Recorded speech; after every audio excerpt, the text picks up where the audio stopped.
Hello everyone, इस video में हमने एसएससी के एग्ज़ाम में पूछे जाने वाले हिंदी से रिलेटेड एक टॉपिक हिंदी वर्णमाला को कवर किया है। अगर ये वीडियो आप पूरी देखते हैं तो इस वीडियो में हमने सारे टॉपिक्स को अच्छे से कवर किया है। कोई भी ऐसा क्वेश्चन नहीं होगा जो एग्ज़ाम में आपका इस टॉपिक से छूट जाएगा। तो चलिए शुरू करते हैं। वर्णमाला किसे कहते हैं? वर्णों के समुदाय को ही वर्णमाला कहा जाता है और हिंदी वर्णमाला में वर्णों की संख्या 45 है। उच्चारण और प्रयोग के आधार पर हिंदी वर्णमाला के दो भेद किए गए हैं। पहला है और स्वर और दूसरा है व्यंजन। तो जो हिंदी वर्णमाला है उसे दो भागों में बांटा गया, स्वर और व्यंजन। अब हम देखेंगे कि स्वर किसे कहते हैं।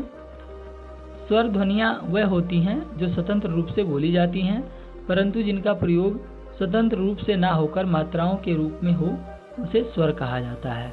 जैसे हिंदी में स्वरों की संख्या जो है वो 11 है। आ ई उ ऋ ए ऐ ओ औ। और स्वरों के मुख्यतः दो भेद होते हैं और यहाँ पर थोड़ी सी मिसकरेक्शन है कि स्वरों के मुख्यतः 3 भेद होते हैं, ह्रस्व स्वर, दीर्घ स्वर और एक तीसरा होता है जिसे हम बोलते हैं प्लुप्त स्वर। तो स्वर के 3 भेद होते हैं, ह्रस्व स्वर, दीर्घ स्वर और प्लुप्त स्वर। अब हम देखेंगे कि ह्रस्व स्वर किसे कहते हैं। तो जिन वर्णों के उच्चारण में कम से कम समय लगता है उन्हें ह्रस्व स्वर कहा जाता है।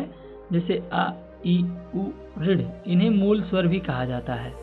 नेक्स्ट है दीर्घ स्वर। दीर्घ स्वर क्या होते हैं?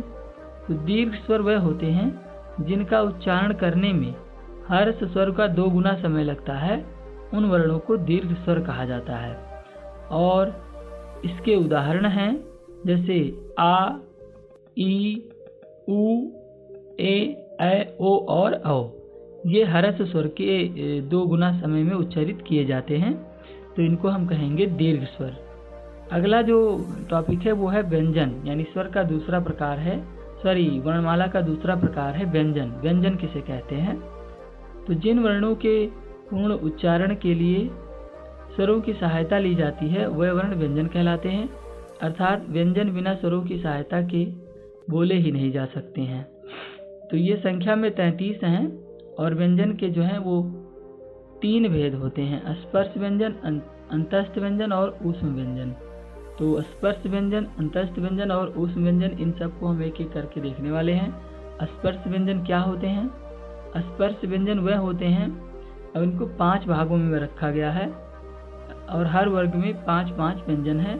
हर वर्ग का नाम पहले वर्ग के अनुसार रखा गया है। जैसे पहला है का वर्ग।